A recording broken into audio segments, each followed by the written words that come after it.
Ya kebetulan kalau berbicara sejarah kan Abah bukan pelaku sejarah ya. Sampai sekarang mungkin Abah tetap belajar ya, menjaga sejarah, meneruskan sejarah, ya menjadi penikmat sejarah salah satunya. Mungkin karena bukan waktu yang sebentar ya kalau menurut Abah. Karena ya kita ngambilnya dari rumahnya aja. Karena setahu Abah rumahnya dulu masih rumah panggung semuanya. Belum ada rumah yang permanen ya, karena ini udah di tengah-tengah kota. Jadi mungkin masyarakat adat di sini menyesuaikan lah. Jadi rumahnya tidak harus panggung. Kebetulan ya kalau berbicara sejarah rumah panggung juga dulu banyak penelitian ke sini. Itu di abad ke-16 sudah ada. Sekarang abad 21. Berarti bentuk rumahnya pun udah 500 tahun. Makanya Abang nggak bisa bilang awalnya dari tahun berapa, tanggal berapa, itu nggak ada. Karena di Cirene di adat nggak ada budaya tulis, ada ya budaya lisan. Itu sekitar 500 tahun. Ya tetap menjaga tradisinya, menjaga ritualnya, menjaga alamnya, ya menjaga budayanya. Filosofinya memang sudah tertulis ya di balai adat itu, di tempat itu ada. Intinya biar nggak punya sawah asal punya padi, nggak punya padi asal punya beras, nggak punya beras asal nanak nasi, nggak nanak nasi asal makan, nggak makan asal kuat. Artinya kekuatan itu kan diberikan oleh yang maha kuat, yang maha kuasa. Lalu kebetulan Cirende punya makanan lokal, termasuk umbi-umbian. Jadi bukan hanya singkong. Yang dikonsumsi oleh Abah itu tidak hanya singkong. Karena hasil bumi di Cirende itu, hasil pertanian itu cukup banyak. Ada singkong, ada talas, ada ganyong, ada sorghum, ada hanjeli, ada ubi-ubi yang lain gitu. Itu bisa diolah sama sesepuh kami dan bisa dikonsumsi. Iya, paling terkenalnya singkong, karena singkong mungkin kalau diolah hampir nggak ada limbah, nggak ada yang kebuang. Dan kenapa milih singkong itu, karena ya di sini petaninya petani singkong. Memang kemarin ada yang aneh ya kalau Abah berbicara. Kalau Abah lihat sebetulnya mah bukan hanya, karena Cirende begini, Cirende itu dulunya bukan miskin. Beralih ke singkong itu bukan miskin. Karena rata-rata di sini punya sawah, punya lahan pertanian, dan bukan tidak kebeli beras. Tapi ini sebuah tuntunan, ini contoh untuk negara. Tidak harus beras untuk makan. Daripada kita ketergantungan dengan beras, berarti kita ketergantungan terhadap luar negeri. Karena berasnya impor. Kalau kita ketergantungan dengan beras, kita harus melihat alamnya. Alamnya utuh nggak di negara kita? Nggak utuh alamnya. Lahan pertaniannya menyusut karena yang ada justru bentuk bangunan. Kan itu lahan pertanian. Ada dua permasalahan yang kita harus bisa merubah mindset atau pola pikir atau pola makan. Apa yang harus dirubah pola pikirnya? Jadi masyarakat tidak harus makan beras.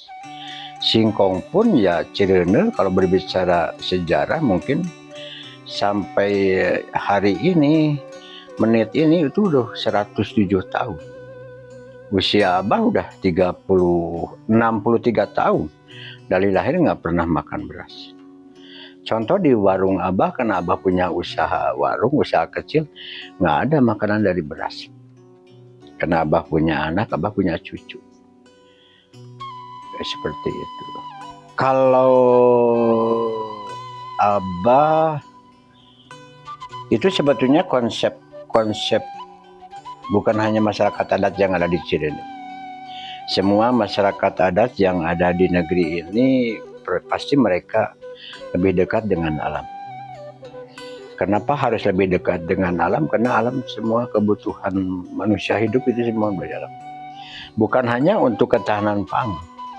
Kalau kita berpikir lebih jauh, yang namanya alam itu semua Yang namanya yang udah jadi tas, jadi sepatu, jadi pakaian, itu kan semuanya dari alam. Apalagi termasuk obat-obat, kan itu proses alam gitu. Jadi kalau berbicara alam itu, mungkin kalau di Cirende itu, alam itu bagaikan seorang ibu yang memberi segalanya untuk kehidupan manusia. Bukan hanya untuk masyarakat adat. Kita berpikir lebih jauh, kan semua kebutuhan manusia hidup kan dari alam. Ya kalau di Cirende mungkin sederhana, Abah tidak mau alamnya rusak. Karena di situ kan kalau alam identik dengan lahan pertanian kan. Petani itu kan peta ya. Petani itu awal dari bahasa peta. Jadi hutan itu udah dipetakan sama petani. Mana untuk menjaga keutuhan alam, termasuk hutan tutupan, hutan larangan, itu sama sekali nggak bisa dipakai lahan pertanian. Petani hanya bisa memilih atau punya konsep petani hanya bisa bercocok tanam di hutan baladahan. Hutan baladahan itu hutan garapan. Intinya yang sederhana untuk menjaga supaya tidak terjadi banjir, terjadi penyikisan tanah, terjadi longsor. Karena pola pikir masyarakat sekarang beda. Yang sudah terjadilah longsor, malah menyalahkan alam. Padahal kita yang salah, tidak bisa menjaga alam. Karena kalau bahasa Sunda di situ udah jelas. Ada yang namanya Gusti nu asih, alam nu ngasah, manusia yang ngasuh. Gusti mah asih, Gusti itu Tuhan. Kalau di adat itu mereka asih, mereka punya kasih sayang memberikan alam. Kan kita mah nggak bisa bikin alam, tapi alam diberikan oleh Tuhan. Ya di alam itu diasah. Kenapa diasah di alam itu? Diasah itu dalam arti ada yang ditanam, ada yang nggak ditanam, semua tumbuh. Lalu tugas yang terakhir manusia yang harus ngasuh. Ngasuh itu menjaga. Alam itu jangan dirusak. Karena kalau masyarakat alamnya rusak, berarti masyarakatnya tidak ada. Karena tidak bisa menjaga alam. Jadi intinya semuanya yaitu lebih ke menjaga keutuhan alam. Jangan sampai mata airnya jadi air mata. Masyarakatnya kesedihan. Airnya hilang. Itu yang menjaga alam. Itu aja. Teknologi itu ya kalau Cirende kayaknya sangat-sangat dibutuhkan. Majunya zaman itu sangat dibutuhkan. Teknologi sangat dibutuhkan. Pendidikan apalagi kan gitu. Kalau kita bandingkan Cirende dengan Baduy itu sangat berbeda. Baduy sama saudara Abah. Kaitannya apa dengan Baduy? Tentang ajaran. Karena mereka juga sama Sunda Wiwitan. Baduy tidak boleh sekolah. Baduy tidak menerima yang namanya teknologi. Baduy tidak mau masuknya ke majunya zaman. Itu Baduy tidak mau. Tapi Cirende bisa menyesuaikan diri karena mereka berpikir ya udah di tengah-tengah kota. Walaupun ya teknologi mereka diadopsi, walaupun ya sangat berat sih sebetulnya Mbak Abah di Cirende menjaga keutuhan adat. Tapi kita jangan sampai kalah dengan majunya zaman. Jangan sampai kalah dengan teknologi. Jadi kalau di adat di Cirende ya anak-anak adat udah menggerakkan teknologi, ya Abah titipkan ke orang tuanya. Ibu bapak ini tolong diawasi. Putra ibu putra bapak udah menekan teknologi. Maksudnya supaya tidak berlebihan penggunaannya. Karena tidak sedikit anak-anak yang di perkotaan ya budaya yang hilang begini. Iya, budaya yang hilang begini. Zaman Abah itu nangis itu mau makan. Nah anak-anak sekarang nangis itu nggak mau makan, pinginnya main HP, itu yang budaya yang hilang gitu. Tapi kalau Cirende ya, berupaya lah, karena Cirende ini kunjungannya bukan hanya dalam negeri, 10 perwakilan negara asing masuk ke Cirende. Kan mereka bawa budaya masing-masing. Lalu universitasnya masuk ke Cirende ada Jepang, ada Korea, ada Hong Kong, ada Zimbabwe, dan ada ini salah satunya Universitas Teknik Malaysia itu masuk. Itu mereka mau budaya masing-masing. Cuma Cirende ya sangat bijak. Kalau memangnya budaya mereka dibawa ke sini bisa diterapkan di adat, ya diterapkan. Kalau memang tidak cocok, negatifnya ya jangan diterapkan, karena ya adat pun tetap harus punya jati diri sendiri, seperti itu. Jadi memang tidak begitu terpengaruh. Kalau segi pendidikan ya mungkin anak-anak adat di Cirende ada yang udah jadi sarjana, ada yang masih kuliah. Kalau Abah harus bercerita, ibu-ibunya ada yang jadi PNS, ada yang jadi guru, ada yang jadi tentara. Cuman Abah menyampaikan boleh itu karir sementara. Kalau sesudah pensiun, pengabdian terhadap negeri, ya Bapak Ibu jangan lupa dengan lahan pertaniannya. Jadi kembali ke lahan pertanian. Bahkan kalau Abah harus sampaikan, di sini ada anak tokoh namanya Abah Asep Wardiman, itu masuk di Paniten.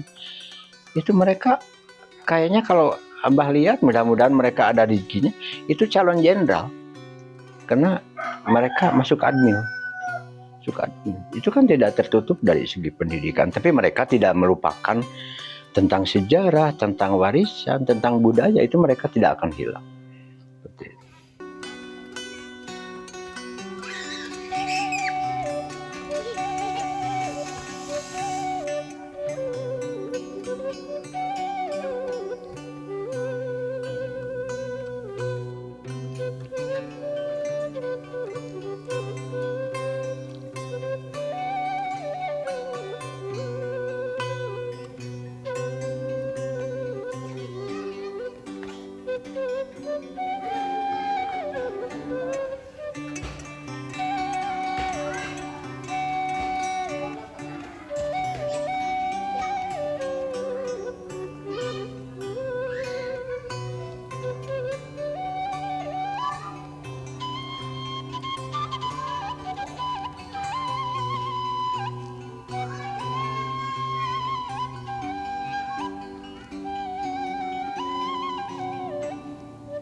Mohon haturan Wilujeng Sumping di kampung tercinta kami, kampung Cirende. Halo Wilujeng Sumping, nepangkeun wasta rei ya.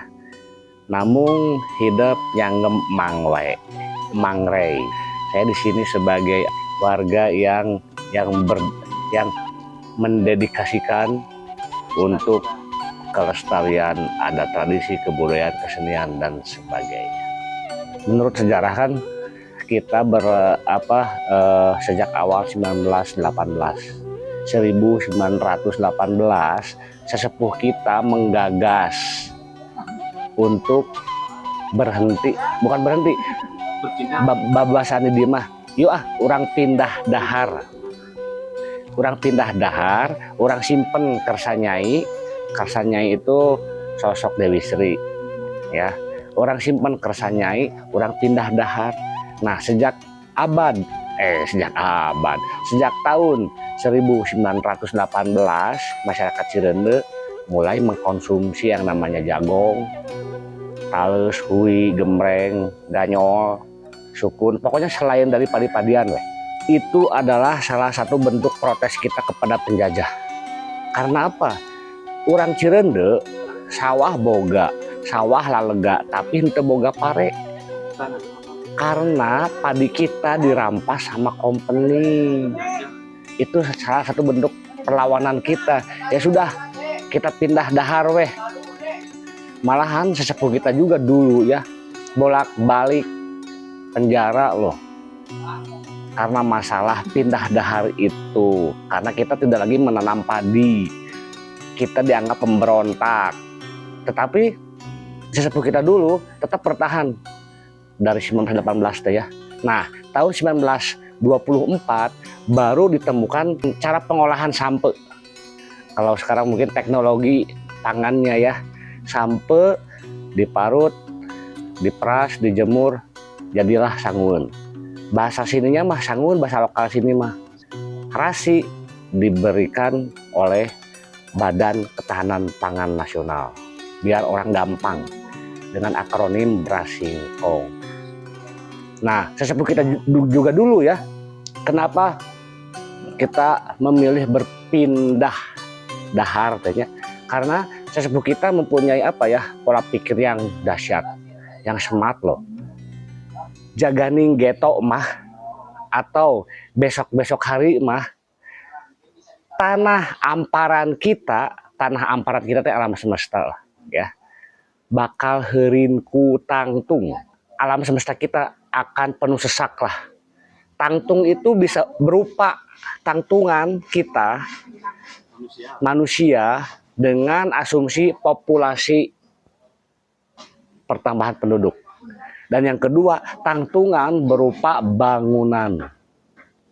Sekarang kan sudah, malah dari dulu juga kan, populasi penduduk malah bertambah banyak. Terus populasi bangunan ya banyak, beralih fungsi lahan, sawah jadi komplek, sawah jadi mall, sawah jadi pabrik, sawah jadi naon, sawah jadi, betul kan? Yang katanya negara kita negara agraris, tapi kenapa sih yang negara agraris kok impor berasnya loba-loba pisan, loba-loba teuing gitu loh. Nah, sesepuh kita di sini benar-benar canggih kan otaknya kan ya. Ya makanya dahar sangu sampe adalah warisan. Kita harus tetap jaga. Orang tua kalian di rumah pusing, Pak, beas naik duit nih. Ya. Makanya sesepuh kita juga mengajarkan ada salah satu falsafah mungkin ya, yang sampai sekarang kita pegang teguh.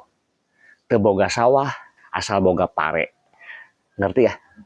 Teu boga pare asal boga beas. Teu boga beas asal bisa nyangu. Teu nyangu asal bisa dahar. Teu dahar asal kuat, dan nguatkeun mah maha kuat Gusti Nu Maha Tunggal. Pemahamannya ya, yang tadi kembali lagi ke yang negara kita negara agraris, katanya memang kita harus terapa ya, kecanduan yang namanya nasi beras ya. Kalian yang notabene orang kota, pagi-pagi sarapan kupat tahu, jam 10 ngomong belum makan. Mana rasa hormatnya kepada yang namanya kupat tahu yang telah memberi kalian kekuatan walaupun hanya beberapa jam? Mana bentuk hormat kalian? Itu kearifan lokal di sini. Proses pengolahan sanguannya. Nah tadi Mang bilangan dari sejarah ya, tahun 1924 baru ditemukan teknologi pengolahan sampe ya. 1924, sorry, salah 1924. 6 tahun itu dari 1918 sampai 24 itu proses penjajakan mungkin ya. 1924 baru ditemukan dari sampe menjadi sangun. Nah malahan yang menemukan teknologi pengolahan sampe itu yang bernama Abu Omah Asnamah mendapatkan gelar pahlawan pangan dari pemerintah. Bangga nggak loh? Tahun 1964 beliau mendapatkan penghargaan pahlawan pangan. Beliau yang menemukan pengolahan sangun.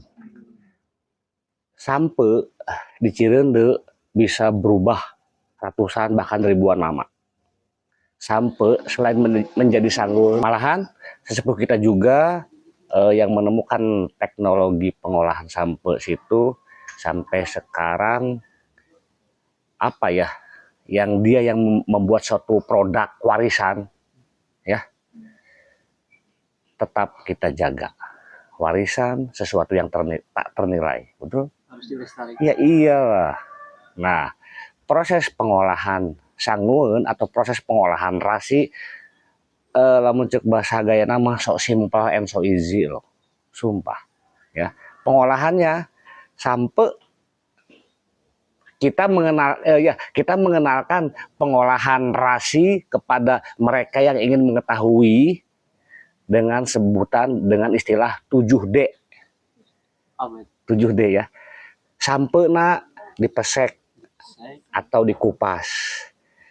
Singkongnya dicuci, singkongnya diparut, singkongnya diperas, singkongnya dijemur, singkongnya ditutuk, dan diayak.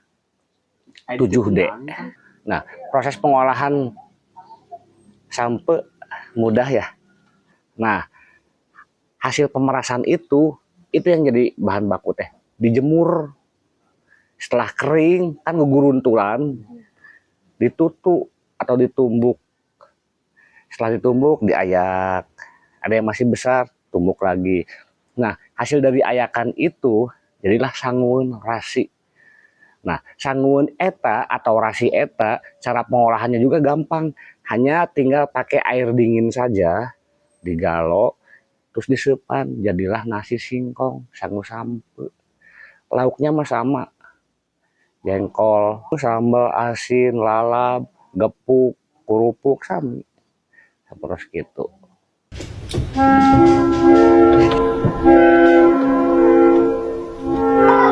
Tes 1, 2, 3. Elisa mau kemana?